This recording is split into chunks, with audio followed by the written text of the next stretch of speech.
Custom closets are expensive. A friend of mine has a fairly small closet and she recently had custom shelving built and it cost her $5,000. I have two closets about the same size as hers, so that would have cost me $10,000. But I did it myself for $425, and it was so easy. And in this video, I'm going to show you how you can transform your closets for just a few $100s too, so stay tuned.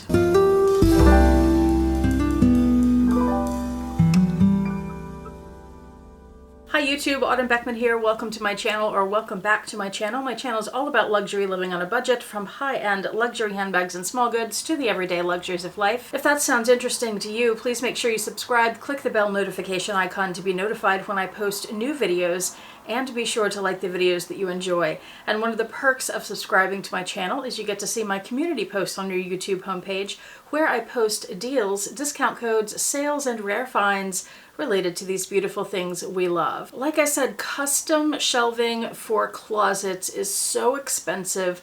Most of us can't afford thousands and thousands and thousands of dollars to redo the closets the way we would like, and to utilize that space in a way that looks nice and is organized. And a lot of us also don't want to take the time to go through that process with the people coming in to measure your closets, which you first have to empty, and then designing the closets, and then having people come in and build them. Plus, if you live in an apartment like I do, you can't do that because you can't have anything permanent installed. You have to be able to take it out. You can't do anything that damages walls. I've seen other YouTube videos on do-it-yourself closets, but so many of them involve people actually going and buying wood and cutting wood and building closets themselves with saws and things. That's great if you want to go that route, but personally, I don't have time for it, and I don't want to go through that much trouble. I've also found do-it-yourself pre-built closet systems online where you can pick from different options and put it together yourself, but those are really expensive too. And if you have a giant closet, a big walk-in closet, or even a whole room, that's a little easier because you can get pretty bookshelves like the ones behind me, which are prettier than you can see. And that's not too hard to build those yourself and set up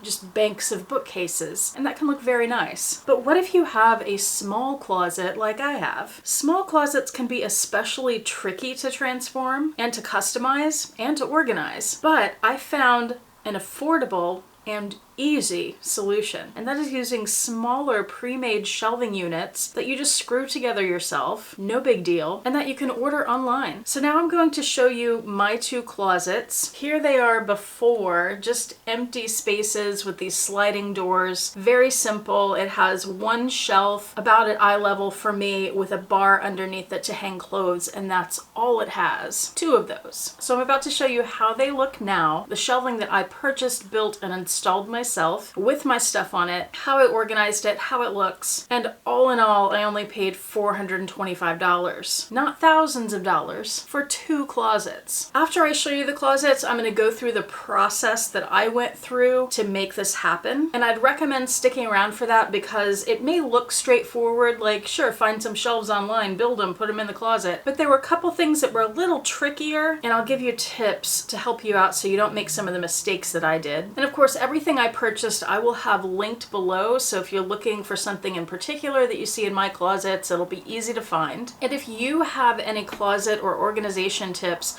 please make sure you leave those below in the comment section so we can help each other out and learn from each other. All right, here are my closets. Here is the layout of my closets. So it's two closets that each have a double door, and they're right across from each other. This closet is my clothing, and then this one is accessories. And since they're double doors, I can't show you the entire thing at once, so I'll do door and door, and then we'll switch to the accessory side. We're going to start with clothes. So when we slide that open, we see on the floor some shoes laid out just directly on the carpet, but then also these shoe racks. This is actually two shoe racks on top of each other. So each one has two shelves, the top and that. So that's one piece. And then there's another shelf down there. So I have the flatter shoes there and then the bigger shoes on the floor. And then notice here that I have some longer hanging clothes. So I didn't take the shelving all the way to the wall. I left room for longer dresses and coats and sweaters, things like that. So once we go up, we have the clothing. Now, these are tops, obviously, and they're on hangers in the built-in bar. And one thing I've chosen to do is try to limit myself to have all of my hanging clothes just on this half of the closet, because I have other things on the other side. And then we go up, and there is the built-in shelf. And there's this shelf. Now this shelf I already had, and I had been using that previously in a different apartment. And up there I have sweaters and some pants that I use less often. And above that I have some things that I use very rarely. It's mostly holiday stuff. This is a nutcracker for Christmas. I think that is my bridal veil and my bridal shoes. And then let's move over to the other side. Okay, we're opening the second door here. Same closet, just the different size. So there is the shoe rack. I have my laundry hamper here, which I can pull out. And then, okay, these I don't know what to do with. These are CDs and DVDs. So if you have ideas of what I can do with that, let me know. On the bottom, I have, let me get these out of the way here. I have this shelf that's 2 cubes, and I wanted that for my boots, and I'm okay with having those in the back behind the laundry hamper because they're not used all that often. Above that 2 cube shelf, which you see is a little shorter than the shelf above it, not ideal, but it's fine, I have this 4 shelf bookcase.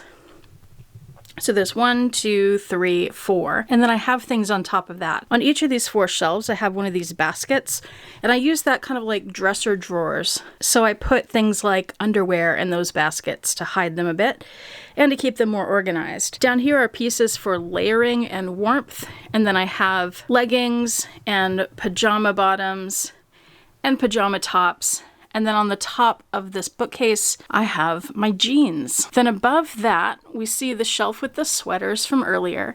There's another 2 cube shelf with 2 more baskets that have other smaller things like socks. And up on the top, I keep things that I don't use as often as the things on the bottom. And then these are all nutcrackers, so holiday stuff. So that is the clothing closet, and that has worked really well for me so far. Now we'll go right across the way to my favorite closet, the one with the accessories. Let's look at this half first. All right, first thing we see is kind of weird. These animals looking up at us. It looks a little bit creepy, but that's all right. The shelf down here is a 2 shelf bookcase.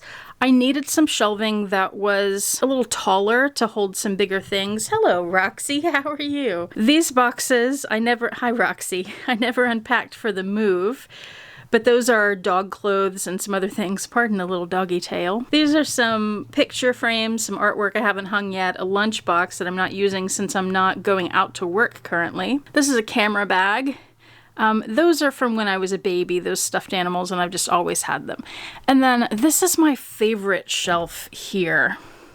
So this has 1, 2, 3, 4, 5 shelves, and it's perfect. Make sure you check this one out. I'll have it linked below. It is perfect for small leather goods or small non-leather goods, and it's perfect for candles. I have all my candles there.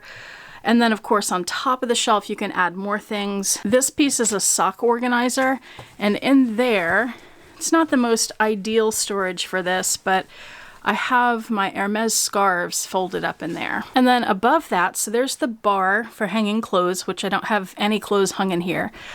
Up above there, I have some of my luxury bags. Notice there's a piece of shelving that I've added here. So this is the shelf that was built in. This I added, and what that is the same shoe rack that you just saw in the other closet. I just didn't add the shelf in the middle. I just did the like C shape there. And that allowed me to do 2 stacks of bags up here so I could fit more using the vertical space. Also notice that I have this stuff that sticks out a little more. That's because some of these bags are deeper than this shelving was, and I didn't want them to be hanging over and getting bent. So I put that there, and what it is, I have some more of it down here up against this wall. It's just the backing material for the shelving. On small shelves, I tend not to put that stuff on, and it works perfectly for being able to do something like that. All right, let's look at the other side. Here we go, starting at the bottom. This is probably the messiest side of any of my closet space. I have this shelf, which has 3 shelves on it. Now this shelf is kind of special from the other ones because the 2 shelves in the middle there are adjustable height.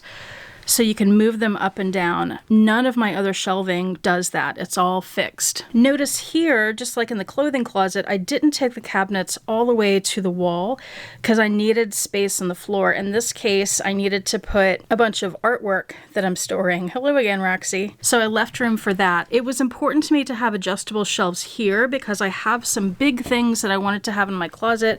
This is Vincent's bird backpack, another camera bag, and my computer bag. And I needed to be able to have the height to get those in, and it's kind of hard to find shelving that has that much height to it. So I'll definitely have that linked below too. And then moving up a little bit, I have some things hanging from the bar over here. So I've got these S-hooks that I brought from my previous apartment, and I hang my Longchamp totes there, because I find that that's the easiest way for me to store them. And then moving up, I have that same shoe rack that I had on the other side there, and that just goes wall to wall, so I can have all that bag storage. Let me also show you what's behind over here, and I'm gonna move to the other door so you can see that better. Okay, so here we are on the other side. There are Longchamp bags, and I used the top of this dresser, which is lower than the others, as a place where I can put things that I wanna reach more easily. Kind of like the top of a dresser. So in here I have some twillies and scarves. I have my Henry Bendel tray for decoration, some Louis Vuitton perfumes, and then up here I have a tie rack, which I also brought from my previous apartment, and that's where I have all my Louis Vuitton and Coach bag charms, so that they're out where I can see them and not hidden in a box where I'll forget that they exist. So here is a little overview of how this closet looks with the shelving that I added. I think it turned out great, really helpful. I'm utilizing so much of that space, and it does everything I need it to do. So what do you think? I'm really happy with them. I feel like I used the space well. I feel like they look nice. And sure, maybe $10,000 really expensive custom cabinetry would look nicer, but this was only $425 and I can move it and reuse the shelves. So I think it's pretty fabulous. What do you think? Now here is the process that I went through to make this happen. The first thing I did, and I didn't mention this to you earlier, but I downsized if you don't know this. We recently moved. We came from a much bigger apartment with big walk-in closets. I had no storage issues at that previous space. Here, these 2 closets are a lot smaller than what I was used to, but I feel like I was able to utilize the space really well and fit just about everything that I needed to fit. So the first step in my process was to figure out what I really need to fit in the closets. That involved the process of purging things I don't need, figuring out what can be stored elsewhere in the apartment, or figuring out what could go to our storage unit. It's very important to know ahead of time what you need to have in your closet, because sometimes you need to measure around those things, which takes us to step 2, measurements. Now this may seem obvious. Measure the width and the height and the depth of the closet so you know what size shelving to get and you can make sure things fit. It's a little bit more complicated than that, because sometimes, like in my closets, you don't always want wall-to-wall closets, or you don't want shelves that are bigger than a certain depth or that go all the way to the top. Maybe there are things that you'll have stacked on your floor, like some of the picture frames that I had, or maybe you had longer clothing that's going to hang down, and if you had shelving there it would run into that. So you might not want to have shelving going all the way over. You may have to measure around your things. Also make sure you're accounting for things like baseboards. Don't measure wall to wall. Measure baseboard to baseboard, because you don't want to measure wall to wall a 60-inch closet and then get 2 30-inch cabinets and then go to put them in and realize, uh-oh, you missed the baseboards and you have 2 fewer inches than you thought. And the cabinets you just bought and built don't fit. One of my tips here is I used to live in New York City, and space is really tight there. So one of the things I learned quickly is vertical storage. Don't just have everything on horizontal surfaces, go vertical. Make sure you're using all of the vertical space that you can. Like when I had that shelf that was already built in there, there was room for another shelf on top of that. So keep those things in mind and don't limit yourself to just surfaces. Also keep in mind when you're getting shelving that you can use the top of the shelf as another shelf. So if you're concerned about whether the height might fit, or like I have that bar to hold clothes, I didn't want my shelving to accidentally run into that, so I made sure to get shelves that were lower so there was space from the top of the cabinet to the bar that was still usable for me. Step 3 is finding the shelving you need. So remember, everything that you just saw in my closet will be linked below, but here are some tips that I found really helpful when I was searching for the shelving, and this is the most time-consuming process, is finding just the right combination of shelves to work together for your space and your needs. So obviously, look at the measurements of things. When you're looking online, there's always going to be a diagram on the listing for the shelving that gives you dimensions. Some of them will give you just exterior dimensions, some will also give you the dimensions inside the shelf. Pay attention to that and figure out what you want to put on that shelf and make sure that there's enough room for it. And make sure that you're looking at those measurements and not assuming, like there were some shelves that I saw that they looked like cubes and I assumed that they were 1 foot cubes. Oh no, I'm glad I looked at the measurements because they were maybe 8-inch cubes and I couldn't tell just by looking at the picture unless I looked at the measurements. Also remember the depth.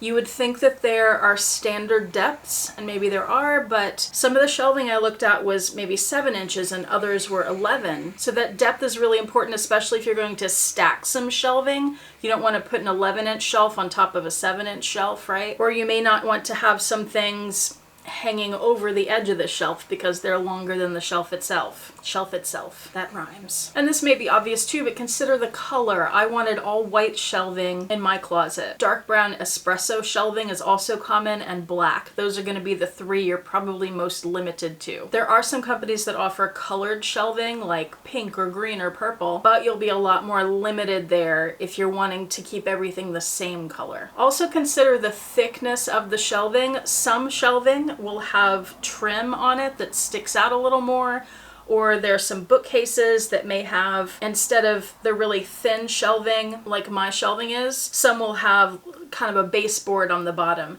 and that extra 2 or 3 inches is space that you are losing for storage in your closet. So pay attention to that. It might be okay with you, but just be aware. Once you start researching the shelving, I cannot stress this enough, draw a little sketch on a piece of paper of 2 cubes or 4 shelves or whatever the shelf looks like, and write down the name of it, the price, and the dimensions. Because there are so many shelving options out there, you are very quickly going to forget the shelf you just looked at 3 shelves ago. And it will be very helpful to have that written down so you can go back and kind of mix and match pieces. It's also helpful to draw a little sketch of the layout of your closet once you start finding those pieces, and even using graph paper or digital software where you can get things to scale so you can visualize what it's going to look like. And here's a really important tip. Once you figure out what you want all your shelving to be, don't order it all at once. I know that's going to be tempting because you want to get it done and you're excited to see how it will all look. But when I was putting together my closets, I had some pieces that arrived before others.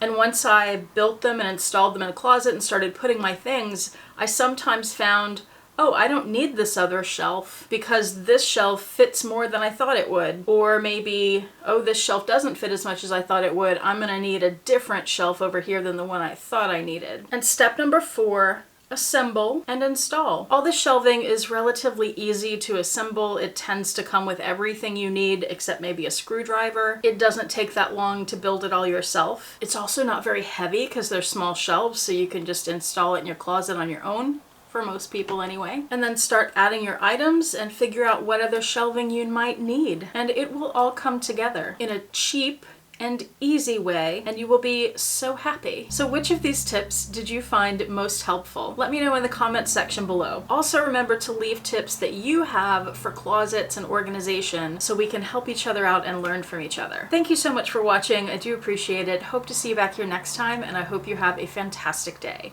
Bye.